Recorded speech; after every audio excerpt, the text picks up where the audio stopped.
Coucou les amis, bienvenue sur un verset, une prière.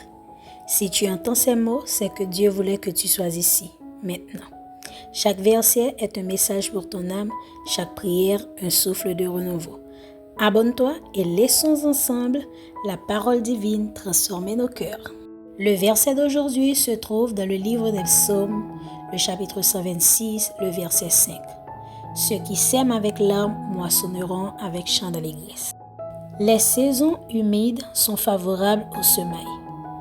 Un sol trop sec leur est nuisible. La semence répandue dans les larmes d'une grande angoisse lèvera d'autant plus vite, et le sel des larmes de la prière lui donnera une saveur qui la préservera de la corruption. La vérité prononcée avec un profond sérieux a double force. Au lieu donc d'arrêter nos semailles à cause de nos peines, redoublons plutôt nos efforts car c'est la saison propice. Notre semence céleste ne peut pas être jetée en rien.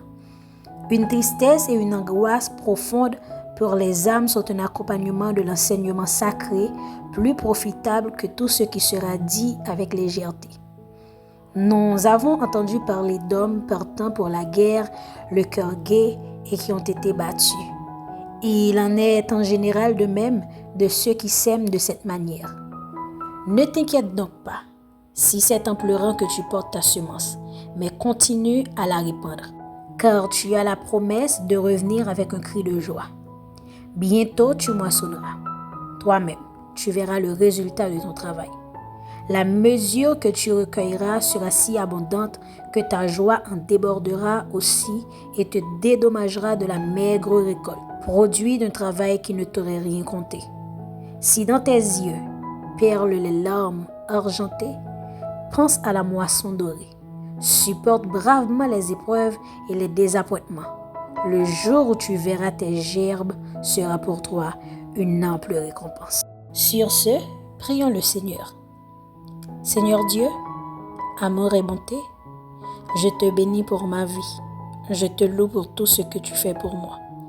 Je te rends grâce pour mes activités, ma famille, mes amis et toutes les situations que je vis. Je veux te demander ton Esprit Saint, Esprit de discernement, afin de connaître ta volonté dans ma vie et suivre le chemin que tu veux bien faire avec moi.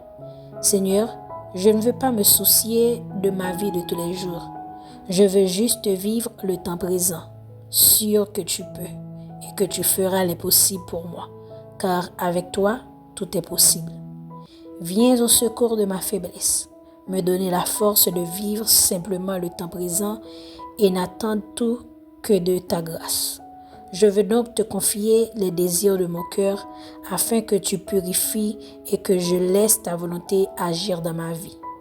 Ainsi, tous les choix, les actes et les paroles que m'inspireront le Saint-Esprit seront ma joie, car j'aurai mis ma foi en toi et que toi, Seigneur, tu ne déçois pas. C'est ainsi que je te prie, au nom de Jésus. Amen. Merci d'avoir partagé ce moment de foi avec moi. Que ce verset et cette prière t'accompagnent tout au long de ta journée. N'oublie pas, la parole de Dieu éclaire nos pas, même dans l'obscurité. À très bientôt pour un nouveau message de paix, d'amour et d'espérance. Que Dieu te bénisse abondamment et n'oublie surtout pas de t'abonner.